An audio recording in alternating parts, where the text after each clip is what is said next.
Hello there. I'm writing this to warn you all. My name is Taylor Ridge. I am a pianist. I go to a prestigious music school in New York. This incident happened over 3 months ago. It's based on a supposed urban legend that I heard from my friend. Let's call her Layla.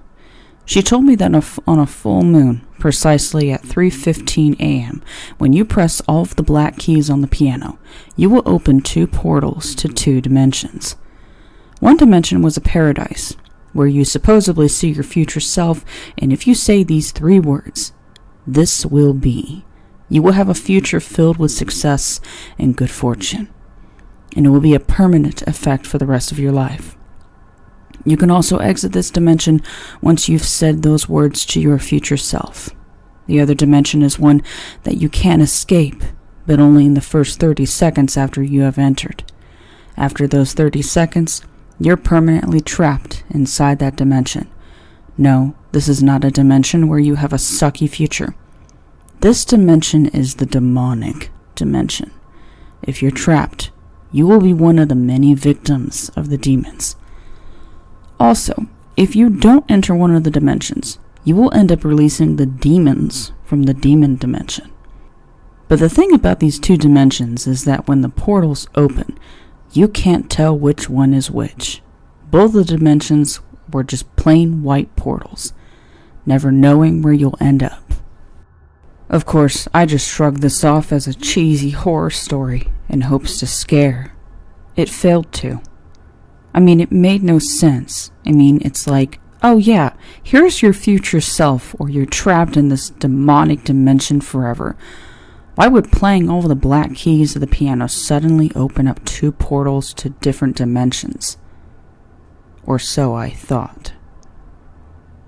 Some students from the music school were picked to go tour around Europe during summer vacation to play some shows. There were 8 of us going for this trip around Europe, including the headmaster and the head teacher of piano. The top 2 students from each department were chosen. The string departments, which consisted of me and Layla, the percussion department, which consisted of Michael and Ashton, the brass department, which consisted of Finn and Kelsey, and lastly the wind departments, which consisted of Kennedy and Bernadette. Now, the incident happened on our last stop in Europe, which was Italy. We were all staying at this old, beautiful hotel. It was medieval style, made me feel like I was in a castle. Honestly.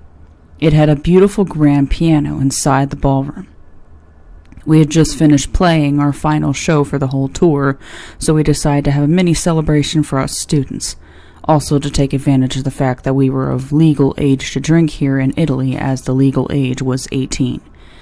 We got the guys from the percussion department to get the alcohol and some snacks for us from the shop down the street. When they got back, we started playing music from Layla's iPod and started playing Truth or Dare and Never Have I Ever. Of course, with the slight intoxication affecting my brain, I decided to dare Layla, with my help, to press all of the black piano keys of the grand piano in the ballroom at 3:15 a.m. It was 3 o'clock a.m., and she was drunk, so she obliged to the dare. Ironically, there was a full moon out as well. All of us were about to go out of the hotel room and sneak into the ballroom. Kennedy, the only one who didn't drink out of all of us, tried to persuade us not to do it, as it would get us into trouble, but the alcohol had all put us into the YOLO moment, so we just went on with the dare. Kennedy decided to stay in the hotel room, though, as he didn't want to get in trouble. It was 3:10 a.m. We asked Kelsey to time us the 5 minutes until 3:15 a.m. Once 3:15 a.m. struck, we both pressed all of the black keys of the piano. To my surprise, 2 white portals opened up. We stood there in awe until we decided to enter the portal, which was to the right, as we always preferred right from left for some reason. When we entered, I saw the most gruesome and horrifying place ever imaginable. We were in the demonic dimension. Panicking, I quickly grabbed Layla's hand and pulled her back to the portal, which was starting to close. I ran as fast as I could. I needed to get out of here. Before I knew it, I was back in the ballroom, but Layla wasn't beside me anymore. I turned back and saw Layla getting pulled back in the demonic dimension by a monster or a demon or whatever. I ran toward her and grabbed her arms and pulled her with all my might. Layla, no. Help someone, please. I was shrieking. I kept pulling and pulling.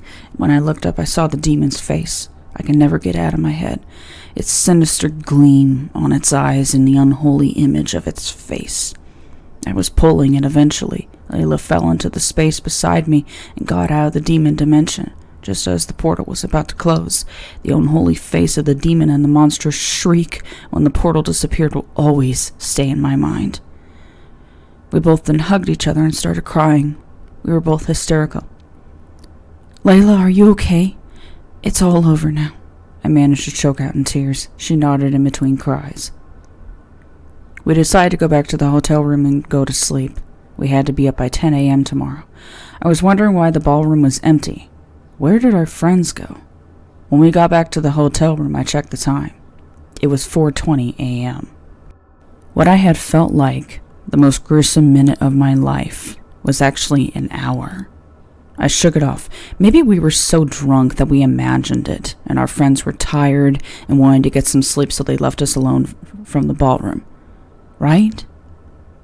That reason is logical, but the whole experience felt too real. Much too real. The next day, during breakfast, I brought up the topic of the celebration mini party last night on why they left us in the ballroom last night. They all looked at me puzzled.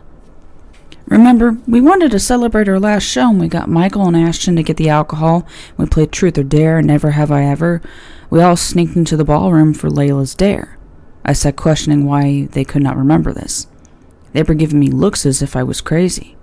Taylor, I think you may have had a nightmare dream or something because those things never happened, Kennedy replied to me. Now I was definitely confused.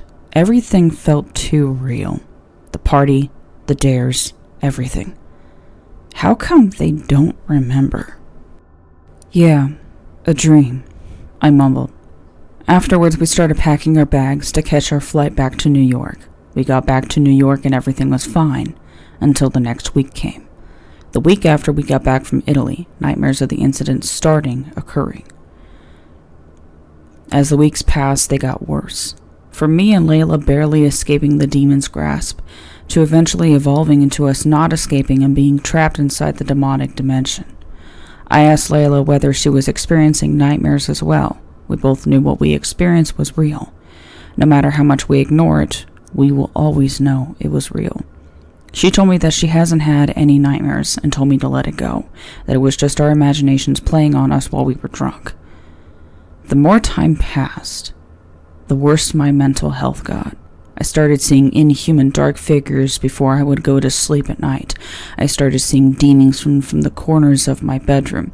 Every night when I was going to sleep, that monstrous shriek, unholy face of the monster would always haunt my dreams. Now I forced myself to stay awake. I couldn't risk myself falling for the trap. I just couldn't risk it. Every night, those visions of those monsters, the visions of demon dimension would haunt me. Soon enough, the fatigue caught on with me.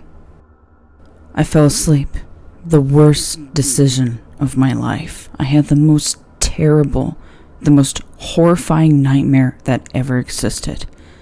I was running, but I couldn't escape it. I fell into the deep pits of darkness and evil. Everything was sinister. The feel was so sinister.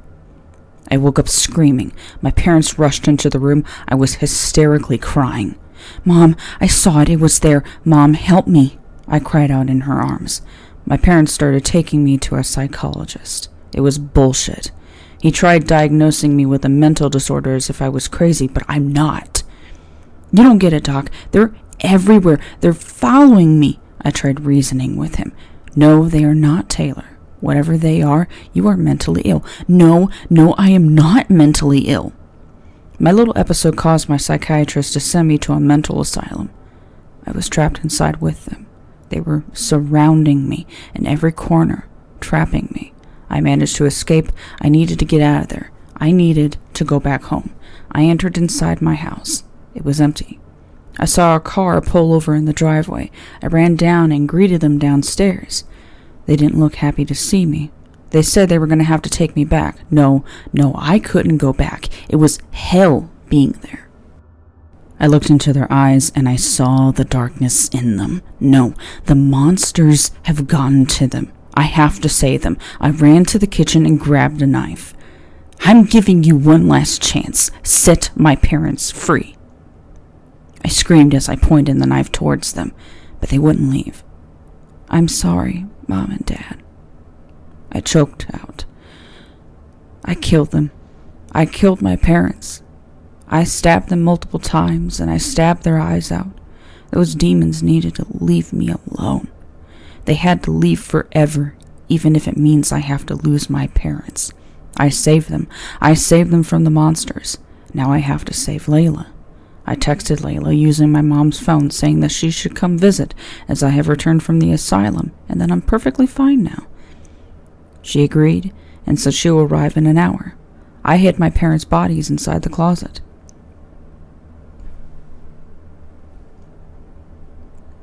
Layla arrived as she said. I went to greet her. I said that my parents went out to go shopping for groceries. I looked into her eyes and it had the same darkness as my parents did. I invited her to go up to my room so we can chat and watch TV. I told her to go ahead to my room first, that I was going to get some snacks. I quickly grabbed the knife and went back up to my room. Quietly, I was hiding the knife behind my back. Oh, hey Taylor, where's the snacks? It turns out we were all out. I called on my mom to grab us some from the grocery store. Oh, okay, come sit down, let's watch some Friends, she said with a smile, patting the empty space beside her. I sat down, making sure she couldn't see the knife. When she wasn't looking, I stabbed her in the back. I whispered out I'm sorry. But I needed to save her. I stabbed her eyes so that the demons would die. I saved 3 people from those monsters. The blood on the blade was still fresh. Hopefully the smell of fresh blood won't attract any more monsters. Now I had to save myself.